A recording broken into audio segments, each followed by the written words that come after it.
তাহলে কি বোঝা গেল, তুমি কি ডিরেক্টর হবা নাকি হিরো? হিরো? অ্যাকশন কাট কে বলেছে একটু আগে? কাট? অ্যাকশনের আগে কাজ হয়ে গেছে। হ্যালো ভিউস, ঢাকাই সিনেমার জনপ্রিয় চিত্রনায়িকা পরিমণি বিভিন্ন সময়ই কিন্তু সোশ্যাল মিডিয়াতে আলোচনা সমালোচনায় থাকেন তিনি। সিনেমা নিয়ে এরকম একটি আলোচনা না থাকলেও কিন্তু তার ব্যক্তিগত জীবন নিয়ে কিন্তু বিভিন্ন সময়ে সোশ্যাল মিডিয়াতে তিনি অ্যাক্টিভ থাকেন। মাঝে মধ্যেই কিন্তু ছেলেমেয়ে দুজনের সঙ্গেই খুনসুটির ভিডিওগুলো শেয়ার করে থাকেন চিত্রনায়িকা পরিমণি। কারণ ভক্তরাও পরিমণির মতো তার বাচ্চাদেরকেও অনেক পছন্দ করে। তাদের ভিডিওগুলো মিলিয়ন মিলিয়ন ভিউ হয় সোশ্যাল মিডিয়াতে যখন আপলোড করা হয়।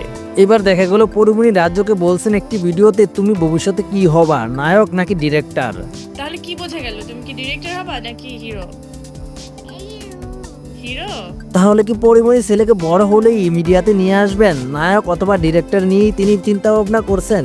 এরকমটাই অনেকের চিন্তাধারা। সেই ভিডিওর কমেন্ট বক্সও এরকমই মন্তব্য করেছে অনেকে। তবে একটি টক শোতে পরিমণিকে বলতে শোনা গিয়েছে, আমি জোর করে কখনোই ওকে কোনো কিছুই চাপিয়ে দিব না, ওর যেটা ভালো লাগে ও সেটাই করবে। আমি বলবো না তুমি ডাক্তার হও, ইঞ্জিনিয়ার হও, নায়ক হও, কিছুই বলবো না। চিত্রনায়িকা পরিমণি শরীফুল রাজকে ভালোবেসেই কিন্তু বিয়ে করেছেন। তার কয়েক বছর পরেই আবার তাদের বিচ্ছেদের খবরও শোনা গিয়েছে।